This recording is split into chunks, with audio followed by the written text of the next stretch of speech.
morning, ladies and gentlemen. Our topic today is typhoon. The term typhoon refers to a tropical cyclone storm that originates in the western Pacific Ocean. In the Atlantic, this type of storm is referred to a hurricane. Typhoons are characterized by large masses of clouds who spiral around a central point or eye. Famous for their destructive powers, typhoon can generate winds of more than 70 miles per hour and have been known to cause flash floods with their intensive rainfall. Buildings and infrastructure, trees and other vegetation, watercraft and water operations, and human and animal. The first effect of typhoon is buildings and infrastructure. The two most destructive forces associated with typhoons are wind and rain. According to the Green Fund website, typhoon winds can affect buildings and other structures in two ways: through direct force and through projectiles.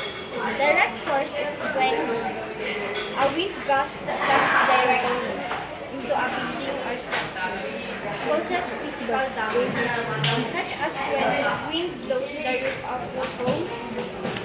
Wind can also influence damage by picking up launching debris and other items, such as trees, branches, and building materials, into buildings and other structures. The heavy persistent rainfall that typhoon wind can also have devastating effect. In addition to make homes uninhabitable, the flood associated with typhoons can make roads impassable, which can create rescue and aid efforts. Typhoons can also affect the natural environment and cause harm to trees and other vegetation, including crops that communities may rely on for subsistence or trade or both.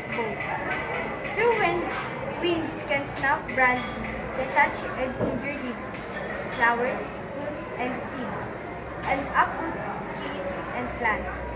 Flooding can produce oversaturation and drown out vegetation. Typhoons are also deposit large quantities of salt onto plant life, which can have adverse effect. According to the Green Fund website, trees and vegetation in urban areas are more susceptible to typhoon damage as they tend to grow in poor restricted soil conditions. Thank you. I will show you a video about buildings and infrastructure. Typhoon Melor wreaks havoc on the Philippines, causing an estimated 320 million pesos worth of damage to agriculture and infrastructure. According to the country's Disaster Management Council, nearly 110,000 houses were destroyed by the storm, known locally as Nona. Several main roads in the central and southern regions of Luzon Island were also rendered impassable. Nearly 750,000 people were forced to evacuate because of the storm, and 40 cities and municipalities still don't have electricity. Albay and Sorsogon provinces were placed under a state of calamity to allow the local governments to more quickly access emergency funds. 8 people were killed and 12 injured in the onslaught of the typhoon. Melor weakened into a tropical depression as it exited the Philippines, but the country won't have much time to recover before another storm is expected to hit on December 18th. For Newsbeat Social, I'm Molly Real. Also destroy a life. Both human and animal life can be impacted and ultimately taken by the destructive forces of typhoons.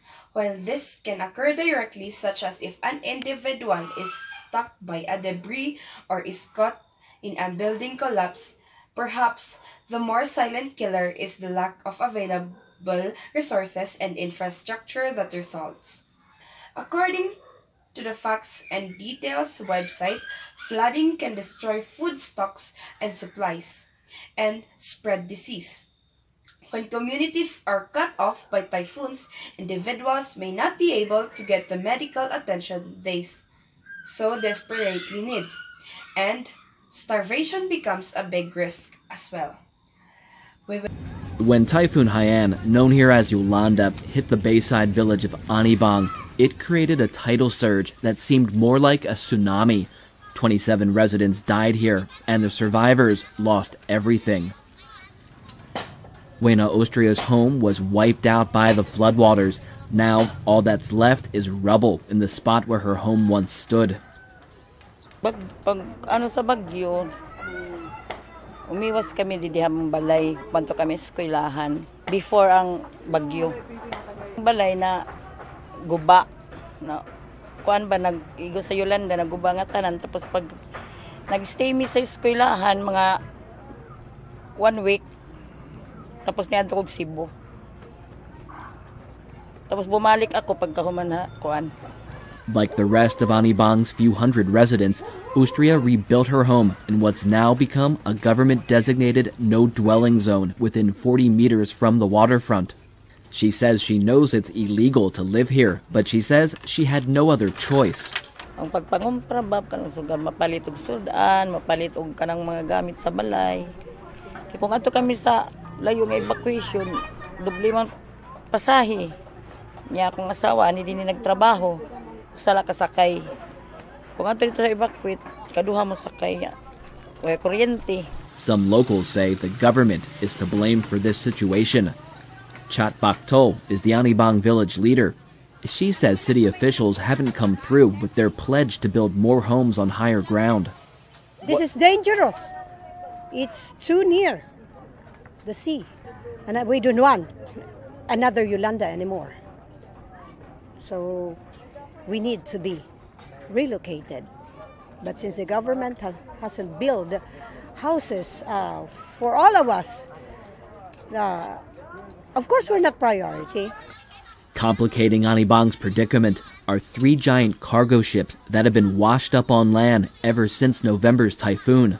What I want is to get these ships as soon as possible or cut them off into pieces. A moving crew has been called in to get one of the boats, the freighter, the Ava Jocelyn, back to where it belongs. But the team's captain, Ronnie Aravello, says his men can't get the job done at the moment. Matatapos talaga ito. So, kaso lang, nagkaroon ng problema. So, hindi nagkaintindihan yung amo ko, tsaka yung amo ng barko. So, pinahinto yung trabaho. Aravello explains the plan is to put the ship on top of rollers and use a push and pull system to move the Ava Jocelyn back into the water. But to do that, some of the homes that have been rebuilt since the typhoon will have to come down again. 7 or 6, 6 na bahay o hanggang 5 na lang ang magiging tatamaan niya para maging safe yung daanan ng barko. Yung iba, yung kaya namin buhatin, bubuhatin namin. So yung iba, yung matatamaan, bibigyan ng tulong pinansyal. Anibang village leader Chat Baktol says that if the boat ever does make it back into the sea, she's at least won some compensation from the ship's owner for the residents that will be displaced. They will pay the labor for the rebuilding of their houses. One of those residents who will have to start all over again if the boat is moved is Wena Austria. Her new home is right in between the Ava Jocelyn and the bay. Ano, pwede ko makaibaw kay kuan pa man, maagi pa nga barko. Bisa nagkukuri kami, pero may adagad nga magnahuna kami, kay na gubaan man kaming balay, na waraan kaming mga gamit. May adagihap nga malipay, may adagihap nga magsad. Pero amo na lang di-recover nga kuan ba mi ba, bangon ba mi sa among nagian, tapos makabalik kami sa among puyan. All Austria and other villagers can do. And all those reports are all about on how does typhoon affect our human nature.